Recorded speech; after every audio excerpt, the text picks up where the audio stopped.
Bienvenidos a Rumbo Minero Central. El día de hoy los acompaña en la conducción Miguel Zavala junto con Karen Herrera. Karen, ¿cómo estás? Bienvenida. ¿Cómo estás, Miguel? Un gusto acompañarte. Karen, el día de hoy vamos a tocar un tema bastante importante y bueno, seguimos con ese tema, el tema de la minería ilegal, teniendo en cuenta pues que los últimos días han salido varios reportajes sobre interdicciones, ¿no? La destrucción de maquinaria ilegal, el tema de la depredación ambiental y también el tema de la corrupción, ¿no? Algo que preocupa porque han habido denuncias, sobre todo en Cajamarca, de corrupción de fiscales y policías que avisan, ¿no?, a los mineros ilegales cuando va a haber algún tipo de incursión contra la minería ilegal. Así es, lamentablemente fiscales, policías, militares que no están cumpliendo con su deber estarían colaborando con esta economía ilícita y ahora el desafío para el gobierno de la presidenta Keiko Fujimori va a ser erradicar a todos estos sujetos que a toda luz quieren perjudicar al Estado peruano y no quieren beneficiar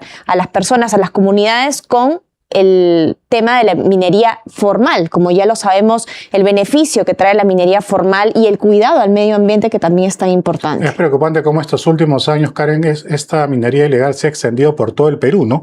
Si bien antes estaba enfocada en Madre de Dios, en Puno, luego se trasladó a Patás, pero ahora está en Cajamarca, en Pucallpa, en Amazonas, o sea, en diferentes partes del país, que en realidad pues preocupa porque ya no solamente es un tema de una cierta región, sino que debe preocuparnos a todos los peruanos porque es parte ya también de nuestra seguridad nacional. Para hablar de ese tema importante hemos convocado a Ricardo Valdés, ex viceministro del Interior, con quien vamos a tratar el tema minería ilegal y corrupción, una alianza que debilita al Estado. También va a estar con nosotros Ángel Delgado, analista político, para hablar de cómo se tiene que destrabar las inversiones y también la lucha contra la minería ilegal, la agenda pendiente que está para el nuevo gobierno de Keiko Fujimori y también cómo van a actuar todos sus ministros que están al frente de cada sector. Esto y más en el programa de hoy. Así es, Karen, pero antes de ir con estas entrevistas, quiero dejarlos con un informe preparado por el equipo de prensa de Rumbo Minero. Adelante. La minería ilegal se consolida como una de las principales amenazas para la seguridad y la inversión minera en el Perú. Solo en 2025 habría movilizado cerca de 12.000 millones de dólares, equivalente al 2,7% del PBI, mientras su presencia continúa expandiéndose en distintas regiones. En Cajamarca, autoridades han identificado focos de minería ilegal en El Tingo, Sinchao, Chugur, Hualgayoc, San Ignacio y otras zonas. Además, se denuncia que funcionarios y autoridades estarían alertando sobre operativos de interdicción, facilitando la fuga de mineros ilegales. El problema también alcanza al sistema de justicia. En Madre de Dios, un fiscal investigado por presuntos vínculos con una organización dedicada a la minería ilegal recibió 16 meses de prisión preventiva. Las investigaciones incluyen presuntos delitos de banda criminal, encubrimiento y tráfico ilícito de insumos químicos. Frente a este escenario, especialistas plantean fortalecer la fiscalización, combatir la corrupción y reformar el proceso de formalización para recuperar el control territorial y proteger la minería formal. Bien, como lo habíamos anunciado, ya se encuentra con nosotros Ricardo Valdés, ex viceministro del Interior. Ricardo, ¿cómo estás? Bienvenido a Rumbo Minero Central. Muchas gracias. Bien. Ricardo, te convocamos porque queríamos tener un poco tu análisis, tu opinión acerca pues, de las recientes medidas y los operativos que hemos tenido los últimos días con el nuevo gobierno de la presidenta Keiko Fujimori, ya que ha anunciado pues, tener una estrategia más agresiva para la lucha contra la minería ilegal, y lo hemos visto en algunos reportajes de algunos canales. También nos ha llamado mucho la atención la participación, y esto ya entra en tema de corrupción de fiscales, ¿no?, y de policías que están involucrados con la minería ilegal. ¿Cómo analizas la actual coyuntura de este problema y cuáles serían las medidas que debería tomar el gobierno de Fujimori para tener una lucha más frontal contra la minería ilegal? A ver, no es nueva la situación de integridad, de falta de integridad, de corrupción en los temas en general de las economías ilícitas. Si las economías ilícitas prosperan, y entre ellas la minería ilegal, es porque hay obviamente un colchón de corrupción muy fuerte a nivel de las autoridades. Y esto es algo que hay muchas evidencias al respecto. Por lo tanto, creo que de ahí se desprende uno de los ejes que debe tener este gobierno para enfrentar la minería ilegal. Es decir, creo que hay un par de aceleradores en las economías ilícitas y en particular de la minería que están marcados por lavado de activos y corrupción. Son aceleradores de estas economías ilegales, en cualquiera de sus formas. Con respecto a los anuncios de la presidenta, creo que hay que esperar, hay que darle un poco más de tiempo. Yo, en lo personal, en lo que se refiere al discurso, digamos que fue tocado de manera muy tangencial, como parte de un problema general de criminalidad, como un problema general que tiene que hacer con las formas como se engancha con la inseguridad, ¿no? Entonces, ahí todavía me parece que hay que esperar un poco para ver qué medidas se toman. Yo estoy realmente muy curioso por saber qué va a decir el ministro de Energía y Minas con respecto al Reinfo, ¿no? Con respecto a... Porque para poder sustituir el Reinfo se requiere una ley por lo menos de minería artesanal, de pequeña minería, etcétera. Eso es que se quedó un poco en el tintero en años pasados. ¿La ley MAPE podría reemplazarla o crees que todavía hay cosas que hay que reformular? Yo creo que la ley MAPE hay que hacerle algunos ajustes a la ley MAPE, precisar bien el tamaño de la minería artesanal, los alcances que esta debe tener, etcétera, pero también hay que solucionar el tema de digamos, de lo que puede ser, y ahí están este borrador que se coló, ¿no? Que tiene que hacer con la flexibilidad para efectos de del impacto ambiental, digamos, de los certificados de impacto ambiental con respecto a la minería, por un lado, y por otro hay que solucionar el tema de la propiedad de los territorios, ¿no? Y de las concesiones. Como bien sabemos, hay una contradicción ahí que creo que es el nudo principal entre las concesiones que otorga el Estado como propietario de subsuelo y la propiedad del suelo. Entonces ese tema me parece que todavía no está bien trabajado. Entonces hay un reto muy fuerte ahí para poder enfrentar el problema, ¿no? Eso, por lo pronto, creo que todavía falta que se asienten el Poder Ejecutivo, los equipos ministeriales en todos los campos, porque el tema de la minería no es solamente energía y minas, es medio ambiente, es interior, es defensa, es agricultura y riego, en fin, hay muchos sectores que tienen que hacer con el tema de la minería, transportes y comunicaciones. Es un tema que debe manejarse de manera integral, ¿no? No solamente bajo un enfoque securitista. Y creo que ahí habría un error si lo vemos como un tema exclusivamente de seguridad. Ahí sería un error. Digamos, el gobierno de Keiko Fujimori está contra el reloj, contra el tiempo, porque son problemas graves que generan un impacto económico a gran escala en nuestro país y además ponen en peligro la vida de las personas, porque sabemos que está ligada la minería ilegal al crimen organizado y otros delitos. Si hablamos específicamente del nuevo sistema bicameral, hemos regresado después de varios años, vamos a tener que esperar a ver cómo se mueven, digamos, las fichas en el Congreso a favor o en contra de la ley MAPE, si es que se va a extender el Reinfo, que ya vence ahora en diciembre. Mientras tanto, el gobierno de Keiko Fujimori tiene que dar ya señales de lo que ella anunciaba, el shock desregulatorio. Es, digamos, un trabajo bastante complejo y concatenado. Una cosa tiene que ir acompañada de la otra. Y lo que nos preocupa es que si es que en el Congreso se colocan un stand-by o se paralizan discusiones, el gobierno no va a poder hacer lo que tiene que hacer para recuperar el control del Estado en esos territorios que han sido tomados por la economía ilícita. Y lo otro es que las expectativas que existe en general, hay que verlo también políticamente. O sea, Keiko Fujimori es el producto de un país dividido en términos electorales, ¿no? Y por lo tanto, las expectativas con las que llega para enfrentar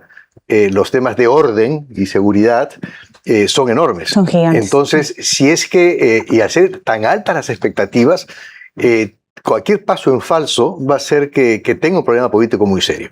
No solamente es un tema de asociado a la minería con la criminalidad, sino que también hay otro lado de la minería no formal, que tiene que hacer como el recurso económico de muchas familias, y no solamente familias ligadas a la minería, sino a todo el proceso productivo de la minería, que tiene que hacer con esta minería no formal, donde se conjugan la informal, la artesanal, con la estrictamente ilegal. Entonces, ese es un aspecto que tampoco se puede descuidar. ¿Qué vamos a hacer, por ejemplo, con todas estas familias? Hablamos de más o menos, no sé, entre 500.000 y 1 millón de personas que están asociadas a esta actividad.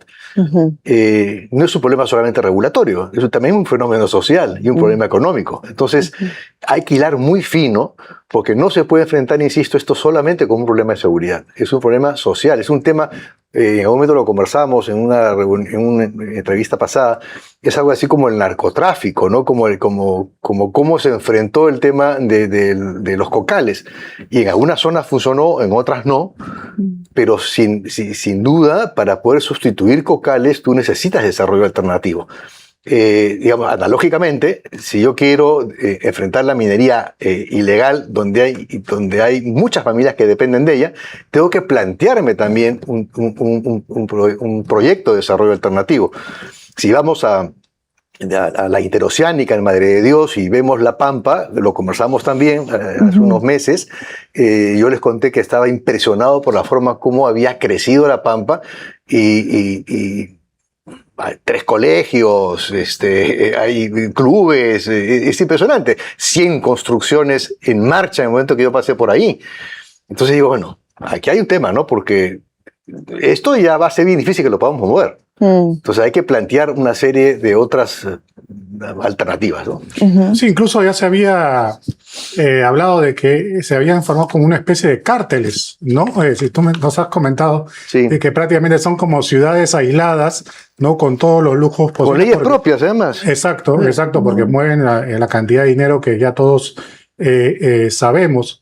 El tema, Ricardo, pasa solamente por un tema policial, porque se habla de que el ejército no debería intervenir, solamente la policía en estas interdicciones o en la lucha contra la minería ilegal. También todavía no está tan claro, o qué tan difícil es identificar quiénes son los informales y quiénes son los ilegales, ¿no? O sea, se hablaba incluso de hacer una especie de censo, Sí. ¿no? Para poder identificarlos, no sé en qué habrá quedado eso. Y también qué va a suceder con los 31.000 reinfos pendientes, ¿no? Teniendo en cuenta que el reinfo vence el 31 de diciembre. Sí, eso es parte del problema y aún no vemos la solución a ese problema. Es decir, creo que va a haber que comer ese plato, ¿no? Pero por partes, porque hay unos elementos de ese menú que son muy indigestos. ¿Qué vemos con el tema de la minería actualmente? O sea, definitivamente, hablando ya de la presencia es un tema solamente policial, no es un tema solamente policial, no es un tema de las Fuerzas Armadas. El tema de la legalidad o la ilegalidad está claro, para mí está clarísimo. O sea, es ilegal hacer minería en cursos de agua, es ilegal hacer minería en concesiones de terceros. Ahí estamos claros, hay algunas variantes posiblemente, hay algunas excepciones, está el corredor de Madre de Dios, qué sé yo, pero está definido lo que es ilegal.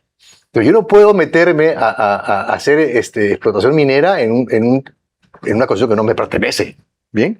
Entonces, por ahí yo creo que ya existe un rumbo. La discusión nuevamente está en que si son concesiones abandonadas, si tienen cuánto tiempo tienen de entregadas, que no se están usando, que 30, 20 años, 15 años es demasiado. Son aspectos técnicos que tendrán que resolver los técnicos. Y una vez que traces la línea de lo ilegal con lo legal, entonces ahí ya es que tiene que actuarse en el aspecto de interdicción. Eso es un tema de la policía.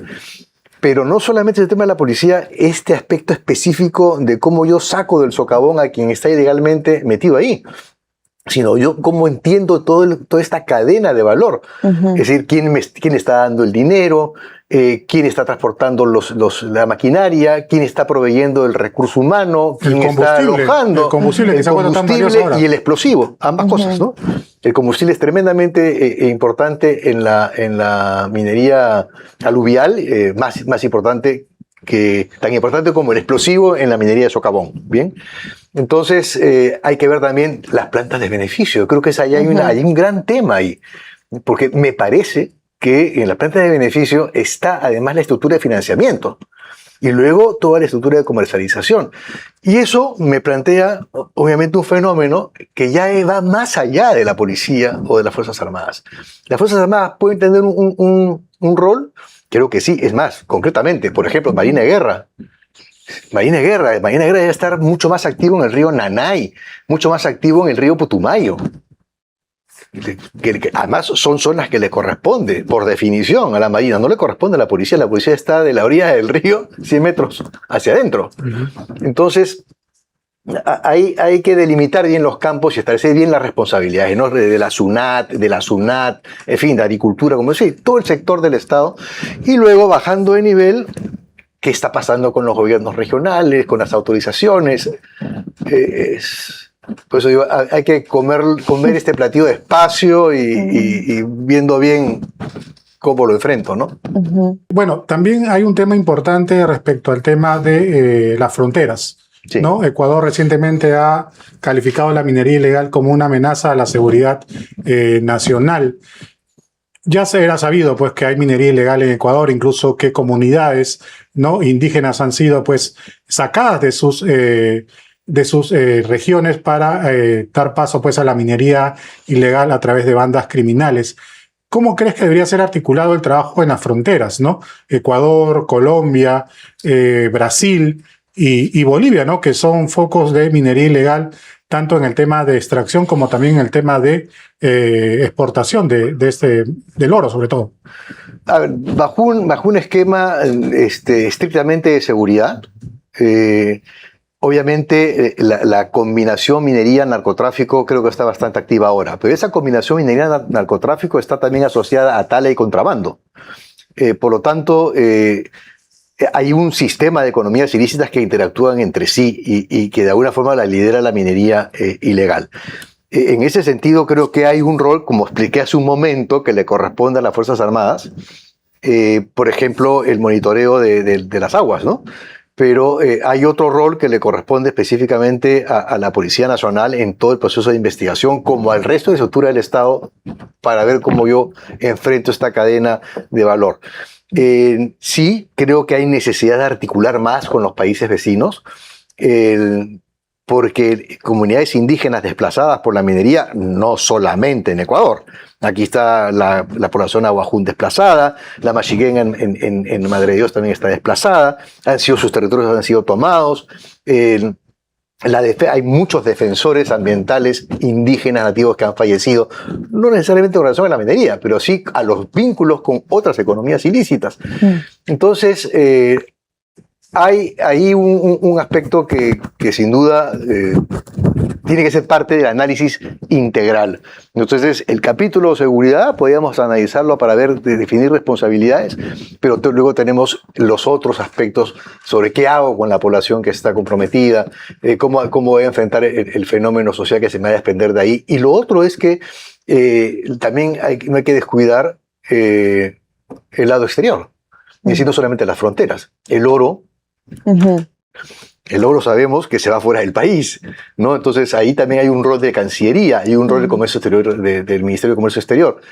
Por eso, insisto, hay que abrir un poco la mente y exigir que el Congreso de la República y el Ejecutivo lo miren de esa manera. Verlo solamente como un tema de seguridad sería un gran error y haría que estas expectativas, porque tendrías inmediatamente conflictos sociales, movilizaciones de la gente asociada a la minería y no estarías combatiendo problemas. Solo tenemos 30 segundos, Ricardo, hay una pregunta corta. ¿Se debe continuar con el tema del alto comisionado para el combate contra la minería ilegal o crees que esto debe desaparecer o reformularse? Yo creo que debe reformularse y más bien entrar a una estructura tipo, por ejemplo, con varios cambios, ¿no? Tipo a Adevida, ¿no? Que tiene una estrategia en donde se combina interdicción, desarrollo alternativo, prevención, etcétera, ¿no? Perfecto. Ricardo, muchísimas gracias por Un estar en gusto. Rumbo Minero Central y esperamos tenerte en una nueva oportunidad porque definitivamente tenemos para rato para hablar sobre este tema. Se pasa rápido el tiempo. Así es. Estuvo con nosotros Ricardo Valdés, ex viceministro del Interior. Ahora quiero presentarles Expomina Perú 2026, que se va a realizar del 9 al 11 de septiembre en el Centro de Exposiciones Jockey. Si usted quiere asistir a esta importante feria minera internacional, debe ingresar a www.expominaperú.com, inscribirse y descargar su invitación de forma gratuita. Ya tenemos la totalidad de stands vendidos, más de 1.250 stands y más de 900 proveedores. Somos la cuarta feria minera mundial en temas de venta de stands. Bien, ahora vamos a una pausa comercial y regresamos. Del 9 al 11 de septiembre, vuelve Expomina Perú 2026, la feria minera más grande del Perú. Según análisis de Ipsos 2026, Expomina Perú se posiciona dentro del top 5 mundial de eventos mineros por número de stands de exhibición. Expomina Perú, presidido por el ingeniero Roque Benavides, reunirá a las principales personalidades del ámbito público y privado en foros y congresos de nivel internacional. La industria minera es probablemente una de las industrias más globalizadas que existen en el mundo, y por lo tanto el Perú, que es un jugador importante en la exploración, en la producción minera, es un país que atrae a muchos inversionistas. Expomina Perú se ha posicionado como una de las ferias, conferencias más importantes en nuestro país. En esta edición, Expomina Perú presentará American Mining Summit, la octava cumbre internacional de minería de las Américas, presidida por Carlos Castro, gerente de asuntos corporativos para América del Sur de Glencore. Hemos preparado un programa robusto, con líderes empresariales, autoridades gubernamentales, expertos técnicos y organismos internacionales. Este año nos enfocamos en 9 foros internacionales. Además, se realizará el Mining Investment America, MIA, liderado por Luis Rivera, COO de Glencore LATAM y director de operaciones para Sudamérica. Este espacio reunirá a los CEOs de las principales compañías mineras de la región, quienes presentarán sus proyectos y ampliarán las oportunidades de negocio. A ello se suman las conferencias internacionales de la Sociedad de Minería de Estados Unidos, SMI, y del Centro de Estudios de Cobre y la Minería, CESCO, que a la vez realizará la Gran Cena CESCO con los principales líderes mundiales del sector. Esto va a ser un hito importantísimo en el sector minero peruano y en el sector minero de toda América. Los invitamos a estar con nosotros en la gran feria Expomina. Si usted es proveedor o quiere ser proveedor, separe un stand en expominaperú.com. Somos KSR Global, expertos en gestión de talento. Creemos en el poder de las personas para transformar organizaciones. Las grandes operaciones se sostienen en líderes que toman decisiones clave cada día. Desde gerencias, jefaturas y especialistas, identificamos el talento ideal para los desafíos de la minería y otras industrias de alto impacto. Identificamos líderes con visión, compromiso y capacidad estratégica para impulsar el crecimiento de organizaciones que apuestan por el futuro. Una mala contratación no empieza con un error, empieza con una decisión que parecía correcta y cuando el perfil no encaja llegan retrasos, rotación y riesgos para la operación. En Recursos Humanos Cambridge sabemos que contratar no es solo cubrir una vacante. Evaluamos experiencia, adaptación y habilidades para fortalecer cada equipo. Reclutamos desde posiciones operativas hasta mandos estratégicos alineados a la Trinorma ISO. Porque detrás de una operación sólida siempre hay una contratación acertada. Recursos Humanos Cambridge, las mejores personas para las personas. En minería, cada minuto de operación cuenta. Por eso, la continuidad depende de componentes capaces de responder bajo presión. En Valflex, la confiabilidad comienza en nuestros procesos de fabricación. Tecnología especializada y controles de calidad bajo estándares europeos se integran en cada etapa para producir mangueras y conexiones hidráulicas diseñadas para condiciones exigentes. Porque la calidad de cada componente protege la continuidad de toda la operación. Valflex. El mineral del día.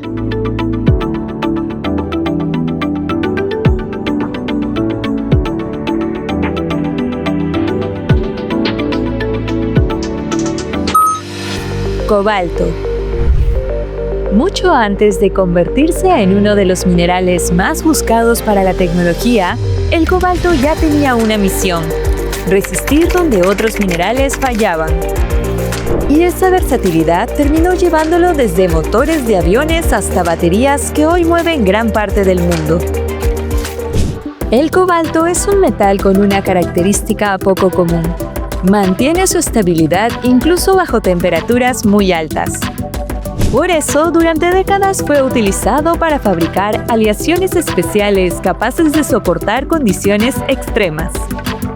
Está presente en turbinas de aviones, motores industriales y equipos que necesitan funcionar durante largos periodos sin perder rendimiento.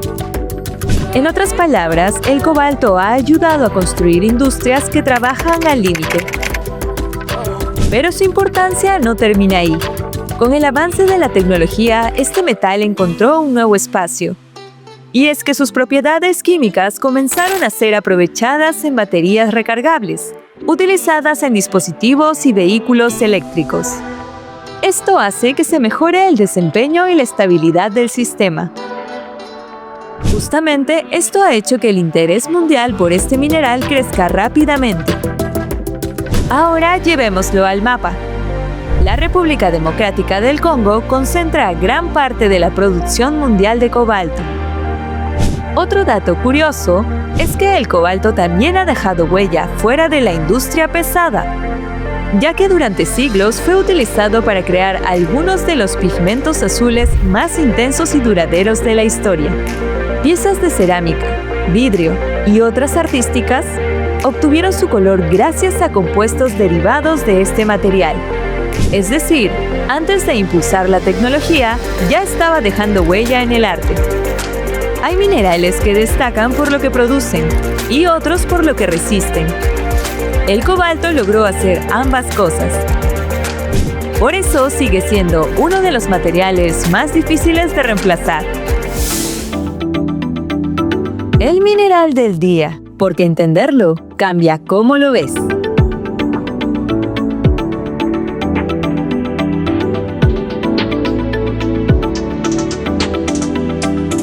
Bien, ahora entramos al bloque América Mining y para ello se encuentra en nuestros estudios José González, editor internacional de la revista Rumbo Minero. José, ¿cómo estás? Bienvenido. Encantado, Miguel, siempre estar con ustedes. En las últimas semanas, José, los mercados de acciones de los Estados Unidos han transado con cierta volatilidad en función de temores en cuanto a la reactivación de las hostilidades en el Golfo Pérsico y su impacto en las cotizaciones del petróleo y los resultados corporativos del segundo trimestre de este año de las acciones tecnológicas, particularmente de los hyperscaler.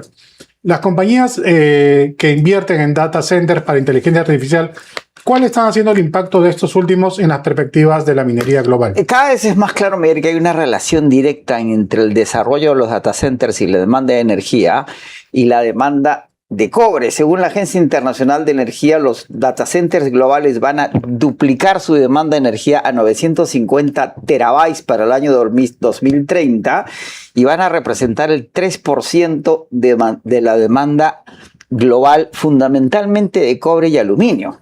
Y según el S&P Global, la demanda de cobre se va a incrementar 50% a 42 millones de toneladas métricas anuales al año 2040.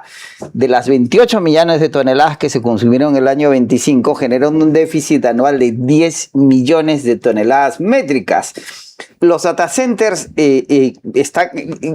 incluyen data halls, donde están los servidores, subestaciones, plantas de generación, líneas de transmisión, redundancias y baterías, y además semiconductores. Y hoy día se está generando un sistema en el cual las baterías tienen que durar de 4 a 8 horas. Entonces, la demanda, para que tengas una idea, 1 gigawatt de un data center demanda 50.000 toneladas métricas de cobre. Eso está generando que la minería y los data centers compitan por la energía. Y que la energía que se utiliza para la minería se va a empezar a generar para los data centers. Y se están creando dinámicas alrededor de los data centers similares a los de la minería. Este año, en el primer trimestre del año, se han cancelado 20 proyectos de data centers por $42.000 millones en los Estados Unidos, que representaban 3,5 gigawatts de demanda de electricidad. La gente está no está muy contenta con los data centers por el ruido que generan, la demanda de agua y el crecimiento industrial que determinan. Es decir, las dinámicas vinculadas a la minería se van a vincular también a los data centers. Y a pesar de que los data centers están en zonas urbanas y la minería está en zonas rurales, va a empezar a haber una confluencia. Y se habla de que la electricidad se está convirtiendo en un recurso estratégico como los minerales críticos. Las dinámicas están confluyendo, las demandas de minerales como no solo cobre, sino litio, aluminio, uranio y las tierras raras van a confluir, y las dimensiones del uso de energía van a seguir teniendo impacto en la minería, y ya hay nuevas políticas públicas a las que está atendiendo la administración Trump, que se llaman de mine to magnet, de la minería al magneto, cómo se integran las cadenas de producción de la minería a los magnetos indispensables para el proceso de data en la nube. José, por otro lado, si hablamos de los minerales críticos que son tan necesarios para energía, defensa, tecnología de avanzada en el país, recientemente el presidente de los Estados Unidos, Donald Trump, atendió una mesa redonda con ejecutivos de empresas mineras justo para abordar esta temática. Esta reunión fue convocada por el Departamento de Estado para asegurar la procura de minerales críticos. ¿Cuál va a ser el impacto de esta iniciativa? Como decíamos en el segmento anterior, Karen, la iniciativa de los Estados Unidos es Mine to Magnet, asegurar las cadenas de abastecimiento de la mina al magneto. Y los magnetos hoy día son claves en el uso de minerales críticos y en forma como la nueva tecnología funciona. Y la aceleración de la electrificación que mencionábamos, que está poniendo presión en todos los sistemas eléctricos, que se está haciendo de la electricidad un elemento crítico para el desarrollo humano, como la minería, está generando que los Estados Unidos busquen una integración vertical en las cadenas de valor, la extracción de los minerales, su separación, su metalización y la elaboración de magnetos. Ya los Estados Unidos, con la iniciativa de la BOE, están financiando proyectos mineros directamente. El Estado está pasando de ser un administrador, de un regulador, a ser un socio capitalista, proveyendo financiamiento en asociaciones público-privadas, créditos blandos, para que la minería se desarrolle. Esa es la intención de esta reunión del Departamento de Estado a la que está asistiendo el presidente, a la que ha asistido el presidente Trump. ¿Por qué? Porque están buscando incrementar la producción doméstica y fortalecer alianzas con aliados geográficamente y en países confiables, entre los cuales se encuentra el Perú. El Departamento de Energía a su vez organizó una reunión porque están tratando de generar desarrollo laboral en minería, llegando a acuerdos con 14 universidades norteamericanas con facultades de minería para asegurar ingenieros, geólogos, mineros y técnicos. Esto es más subrayado porque el cobre ha alcanzado esta semana niveles récord. Pasamos de 6.63, estamos por encima de 6.70. El nuevo presidente del directorio de Codelco dice que la compañía no va a recuperar sus niveles pre-pandemia, sino en 5 años. Wow. Perfecto. José, muchas gracias. Como siempre, muy valiosos tus aportes en lo que es la economía y la minería a nivel mundial, y te esperamos la próxima semana. Muchas gracias. Estuvo con nosotros José González, editor internacional de la revista Rumbo Minero. Y bueno, si usted quiere saber acerca de estos temas y de otros temas importantes acerca de la economía y la minería a nivel mundial, puede acceder a descargar la revista Rumbo Minero de forma gratuita ingresando a www.rumbominero.com. Bien, ahora vamos a una pausa comercial y regresamos. ¿Quieres posicionar tu marca y ampliar tu cartera de clientes en el sector minero? Participa en la revista minera más influyente de América y haz que tu marca llegue directamente a mineras, contratistas y a los principales tomadores de decisiones del sector minero, con gran presencia en nuestra multiplataforma internacional, que incluye programa de TV, páginas web y redes sociales especializadas, con un alcance de 2.7 millones de personas. Pregunta por nuestros paquetes publicitarios anuales y anuncia en la revista Rumbo Minero, tu mejor herramienta de negocios en el sector minero. Invierte bien, invierte con los líderes. Mayor información en www.rumbominero.com. Entérate de todo sobre el sector minero, entrevistas, informes y mucho más en Rumbo Minero. Visítanos en rumbominero.com y escanea el QR para seguirnos en nuestras redes sociales. Expo Mina Perú, Gran Feria Minera en septiembre. Separa tu stand en la feria minera más grande del Perú. Expo Mina Perú 2026, el gran punto de encuentro de la industria minera. Más de 1.250 stands, 80.000 asistentes y 9 foros internacionales que abordarán temas claves del sector y los proyectos mineros más importantes de América. La Feria Minera Peruana Top 5 Mundial según análisis de Ipsos. Haz negocios con el sector minero. Separa tu stand en www.expominaperu.com.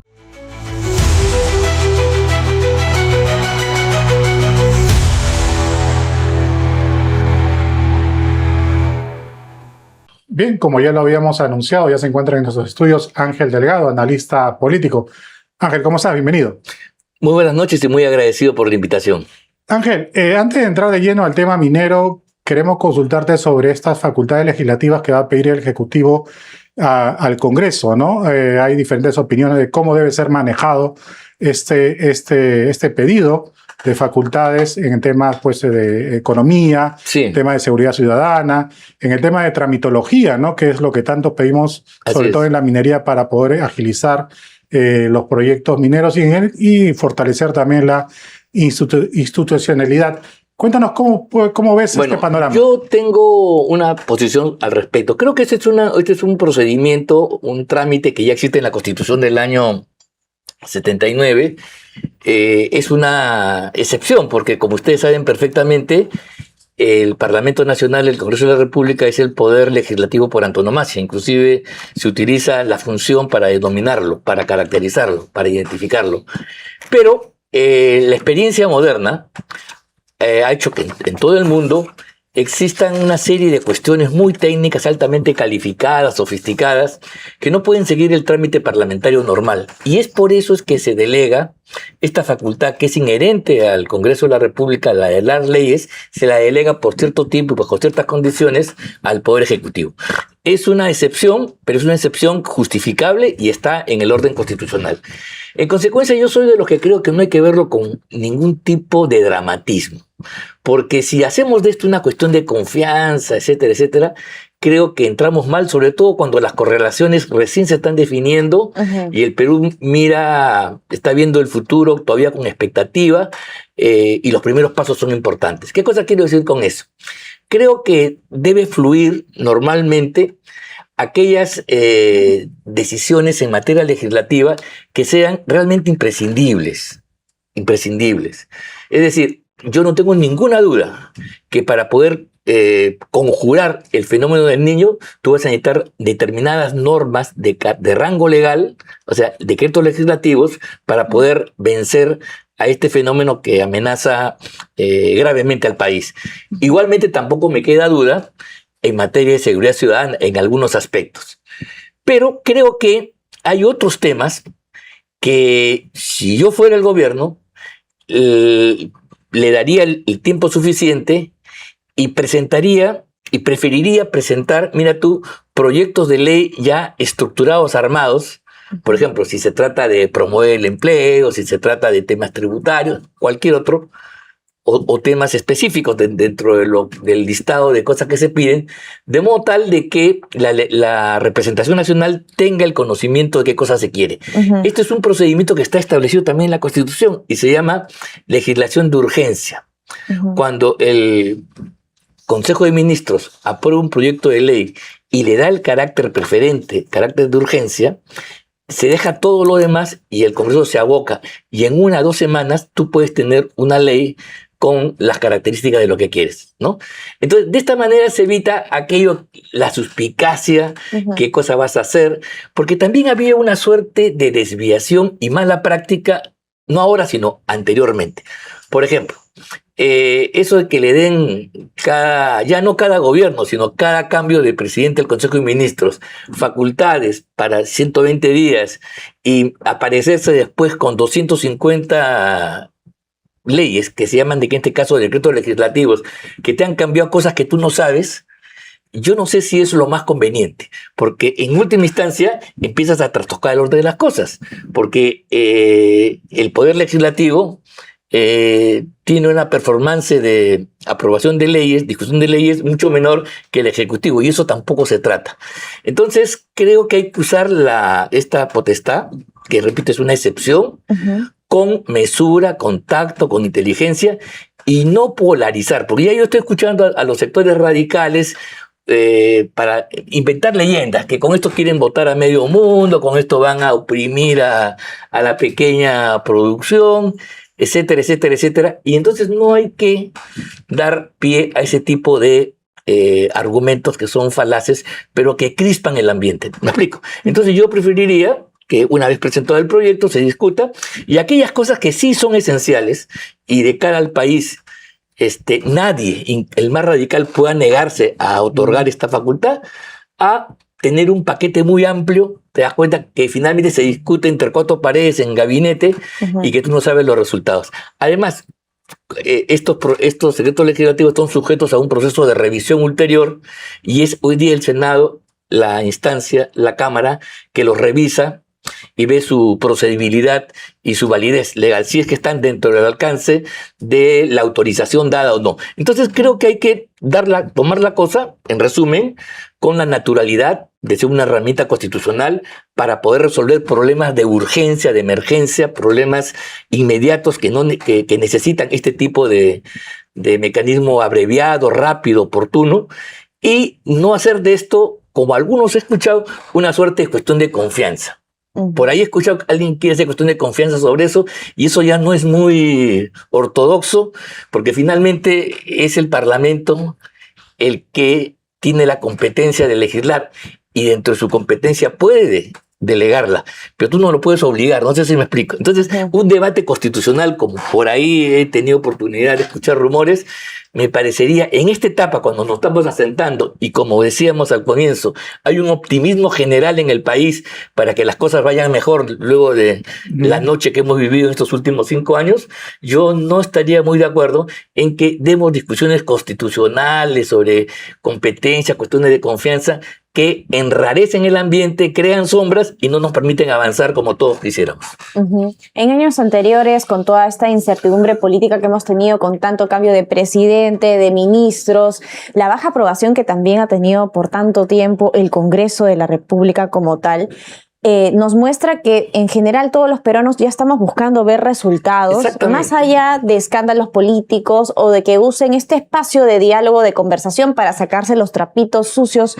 al aire y no atender los problemas álgidos de nuestro país. Estamos enfrentando el fenómeno del Niño, que va a tener un impacto negativo en todas las regiones, y también estamos enfrentando la economía ilícita de la minería ilegal, la delincuencia. Hay temas que son urgentes y no podemos pasarnos el tiempo ni peleando ni tampoco paralizando los debates políticos. Totalmente de acuerdo. Identifica esos temas, 3, 4 temas, y sobre eso golpea, sobre eso consigue la facultad legislativa delegada, y sobre eso se produce el avance. Y todos de acuerdo. Entonces no tenemos por qué extender. Y si tú tienes dudas sobre tal tema, déjalo ahí, porque si hay una duda ya no es fruto de un consenso. Yo prefiero avanzar todos juntos, aunque parezca un poquito más lento, pero garantizando una amplitud, ese consenso, valga la redundancia, que se necesita para poder construir identidades luego de haber tenido una etapa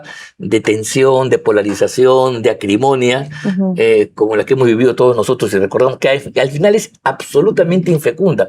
Estas peleas que hemos tenido, si tú te pones a pensar retrospectivamente qué cosa hemos ganado, el Perú se ha quedado parado ahí. Son victorias pírricas, yo hablé mejor que tú, conseguí una cosa pequeña, pero la gente, que es el gran destinatario de la acción política, no ve un beneficio tras ese gran debate, y por eso es que hay el desprestigio, la hostilidad, ¿no?, hacia la cuestión institucional oficial. En las próximas semanas, Ángel, se van a instalar las diferentes comisiones ordinarias en el Congreso, y una de las comisiones importantes es la Comisión de Energía y Minas. Lamentablemente, los últimos 5 años esta comisión no ha sido importante para partidos de derecha como Fuerza Popular o Renovación Popular, y más bien ha sido tomada por partidos de izquierda, ¿no? Que ya hemos visto los resultados, ¿no? que ha tenido estos últimos años, con una comisión más politizada que trabajada técnicamente. ¿Cuál debe ser el perfil de los miembros de la Comisión de Energía y Minas de este próximo Congreso? Bueno, yo creo que debe reunir a las personas especializadas en el tema, de uno u otro lado, pero que entiendan de que la minería cumple un rol esencial en el desarrollo nacional.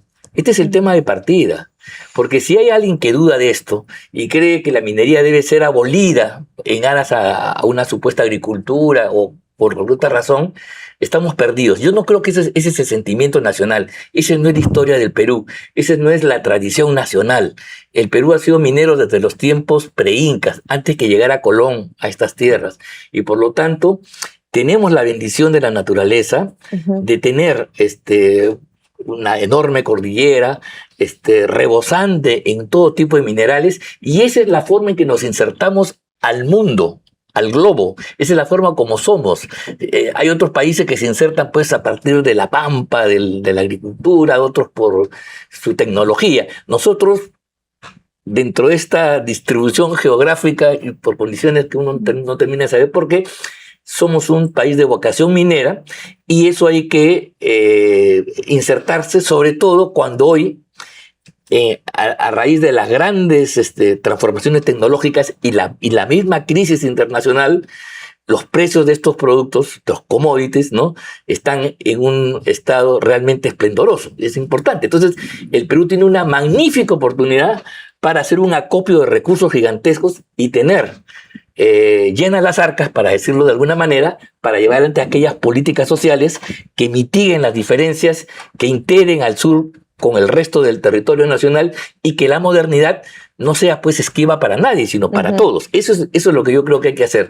Entonces hay que aprovechar los recursos que tenemos, como lo haría cualquier país, más allá de cualquier ideología, y poder generar los recursos para el desarrollo nacional y elevar el nivel de vida de nuestra población. El problema muchas veces es que tanto tiempo se ha construido una narrativa negativa sobre la minería formal, y eso debilita un poco el nivel de información que podemos tener con las comunidades, sin hablar también de los conflictos sociales que no han sido atendidos. Así es. Por parte del Estado, por parte de las empresas, por parte de los sectores privados que están haciendo negocios, que están invirtiendo en diferentes zonas del país. Hay que cerrar brechas, pero hay que tener un orden para no generar esta suspicacia, estas dobles versiones de las cosas. Sabemos que en el Congreso también, lamentablemente, hay muchos parlamentarios que han ingresado y que están a favor de la minería ilegal, que tienen ese pensamiento y que probablemente, lo vamos a ver ya en el desarrollo político, van a presentar proyectos alineados a eso. Bueno, en el año 2026, o sea, ya cumplió el primer cuarto del siglo XXI, nadie puede en su sano juicio creer de que la actividad minera es reacia a otros experimentos económicos, que se contradice con la agricultura, que genera una serie de desviaciones y distorsiones. Efectivamente, la experiencia histórica, y aquí estamos hablando ya de mucho tiempo atrás, ha mostrado tiempos pretéritos en los cuales efectivamente la inversión minera tenía un costo en la naturaleza, probablemente un costo social también, correcto. Pero hoy día, en el siglo XXI, en el mundo entero, en el mundo civilizado, con la tecnología que hemos alcanzado, esta es una pretensión absolutamente anacrónica que ya no tiene fundamento alguno. Ahora bien, el otro gran tema es el siguiente. Y eso ya es un tema que no tiene que ver con la minería, sino con la política del Estado, que es que los recursos que se generan por esta actividad tienen pues que producir un impacto más o menos directo en las poblaciones del entorno. Eso es una cosa fundamental. Yo decía, por ejemplo, cómo es posible que con el caso de la agroindustria, que da pleno empleo, en los lugares donde haya una industria, haya ganado la candidatura de Keiko Fujimori, importante.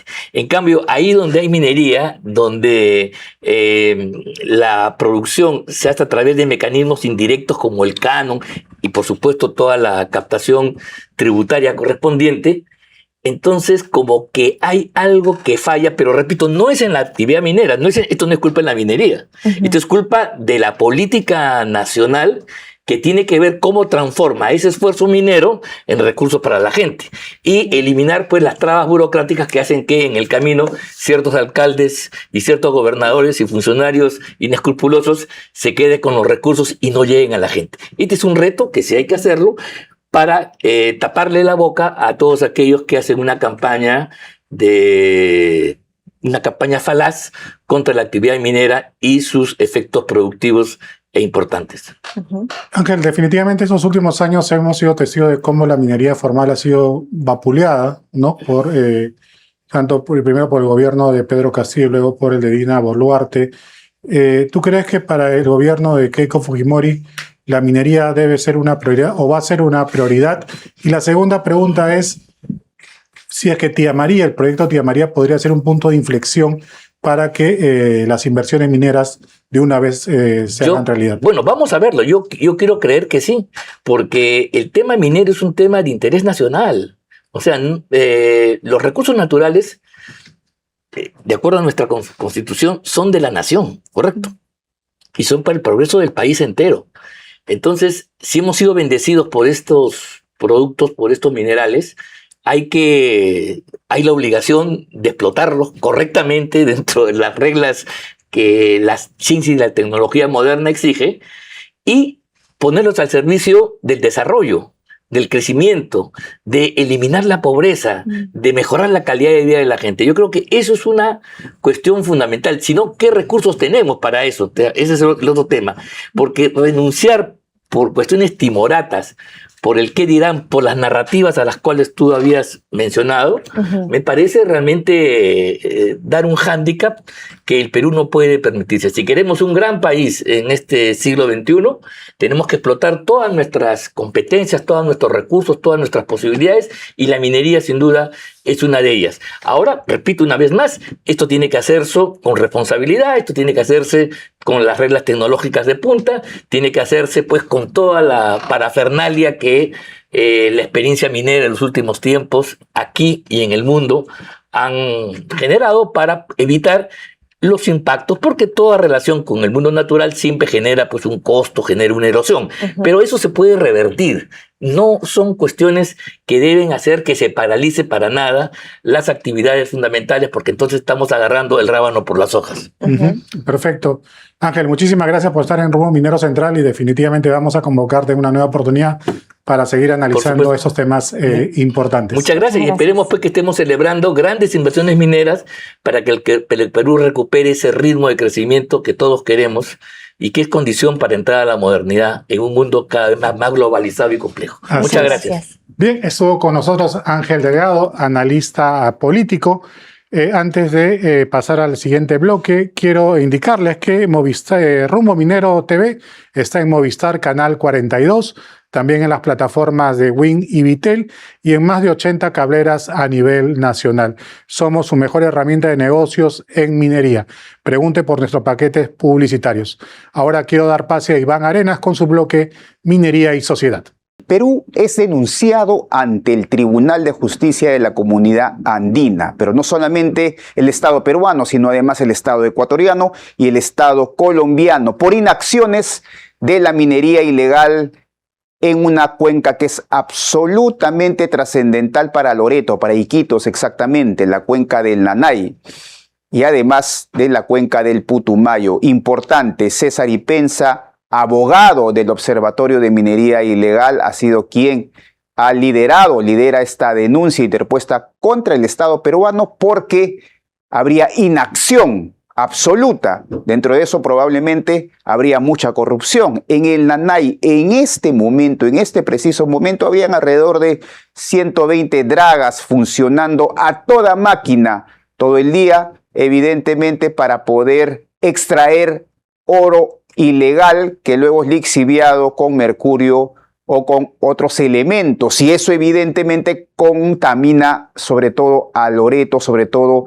a Iquitos, que bebe gran parte de sus aguas potables del Nanay. Importante esta noticia porque el abogado César Ipenza, a nombre del Observatorio de Minería Ilegal, ha denunciado al Estado peruano. ¿Qué va a pasar mañana más adelante? Pues el litigio va a continuar, pero no podemos hacernos evidentemente los sorprendidos. El Estado peruano, en efecto, no solamente tiene una inacción en Nanay, sino además en otras cuencas. Ustedes vayan a Huánuco, ustedes vayan a Nanea, ustedes vayan a Cotahuasi o vayan al Marañón y se van a dar cuenta que la inacción es total, a pesar de que evidentemente ha habido algunas acciones de mitigación o estrategias de mitigación, como por ejemplo el Comando Unificado de Patás.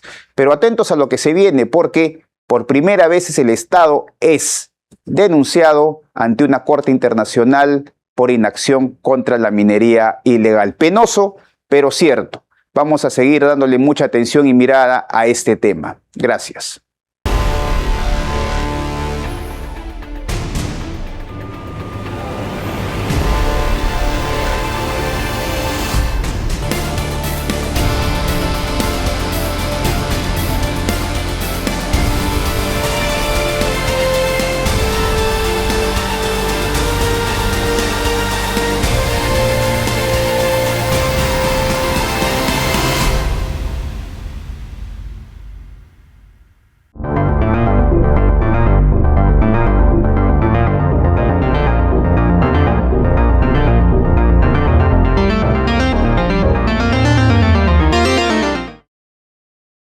Pampa de Pongo, ubicada en las pampas costeras de Arequipa, Caravelí, representa el futuro de la minería de hierro en el Perú.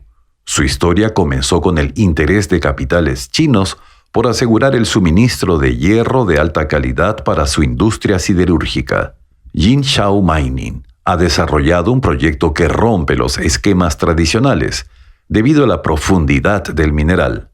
Pampa de Pongo está situada para hacer una operación subterránea de gran escala, utilizando métodos de block caving o hundimiento por bloques, una técnica de ingeniería avanzada. La historia del proyecto ha tenido que adaptarse a diversos retos logísticos y ambientales, incluyendo la planificación de su propio terminal portuario para la exportación del mineral. Pampa de Pongo aspira a colocar al Perú no solo como un productor de cobre, sino como un líder regional en la producción de hierro, diversificando nuestra matriz exportadora y generando un nuevo modo de desarrollo industrial en el litoral arequipeño.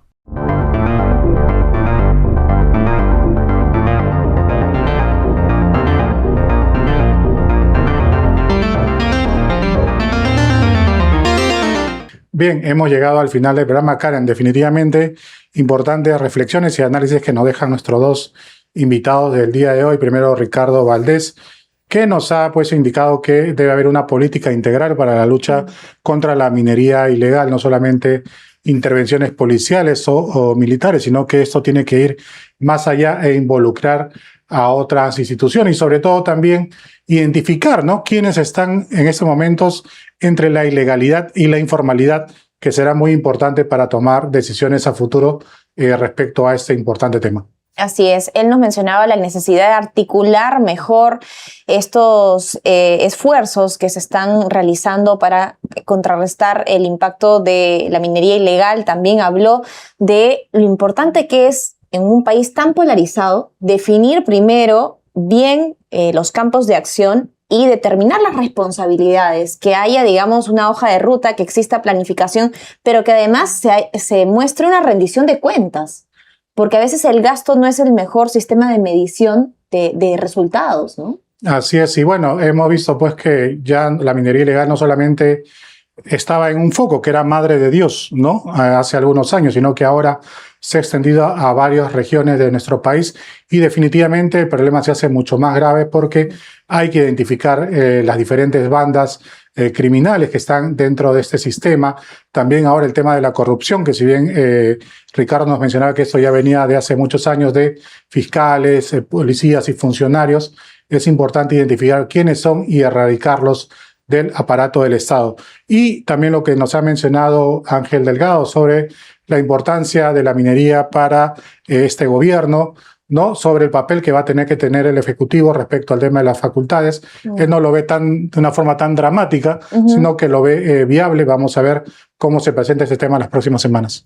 Así es, Ángel Delgado nos hablaba de la importancia de que se ejecute, que se distribuya mejor el canon, las regalías del sector minero para que la población realmente pueda ver ese crecimiento en su comunidad y también al presenciar la generación de empleo comiencen a tener confianza hacia el sector minero y obviamente al sector formal. Sí, sobre todo porque queda la sensación de que la minería, sobre todo en el sur del país, no aporta nada, cuando esto no es así. Pero ya depende de un trabajo integrado entre el Estado, la empresa minera y también las comunidades para que todo el dinero que deja la minería formal se vea reflejada, ¿no?, en trabajos, en infraestructura, ¿no?, para las diferentes comunidades alrededor de las diferentes operaciones. Bien, estuvo con nosotros el día de hoy en la conducción Miguel Zavala, junto con Karen Herrera. Gracias, Karen. Y los invitamos a seguir con la programación del canal Rumbo Minero.